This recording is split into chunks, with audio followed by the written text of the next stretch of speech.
Vor kurzem habe ich vom vom Head of Human Resource eine E-Mail bekommen mit der Überschrift Tableau Lover.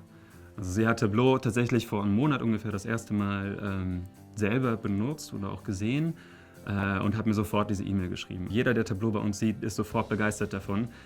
Von daher ist die Zufriedenheit relativ groß.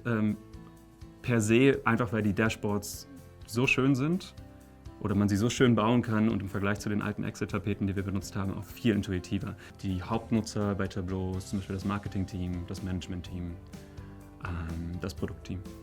Churn Rate, Retention, wie viele Monthly Active Users haben wir, was wird bei uns aber auch am meisten geschaut, also welche Kanäle sind beliebt in bestimmten Zeiträumen, welche Shows sind beliebt, auf die verschiedenen Altersgruppen, auf die verschiedenen Geschlechter unterteilt. Das sind so der Anfang oder die Anfangs-KPIs, die wir erstmal analysieren wollen und dafür Dashboards bauen.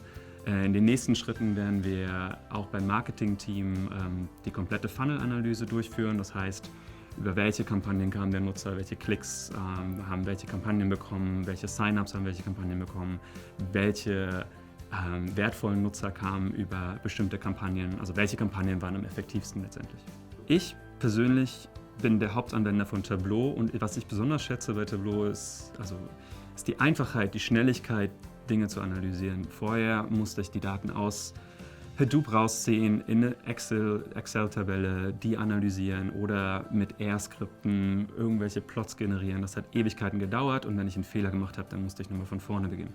Bei Tableau ist das viel schneller. Das ist ein Punkt, der super wichtig ist. Ein weiterer Punkt ist natürlich die Variabilität der visuellen Darstellung, die Interaktivität. Ich kann Dinge klicken, die KPI ändern, die Dimension anders setzen, einen Filter anders setzen und damit viel schneller zu Erkenntnisgewinnen kommen.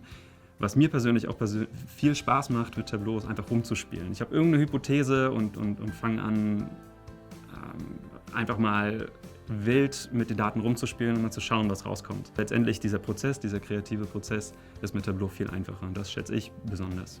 In diese Vertica, ins Data Warehouse letztendlich zapfen wir verschiedene Datenquellen an.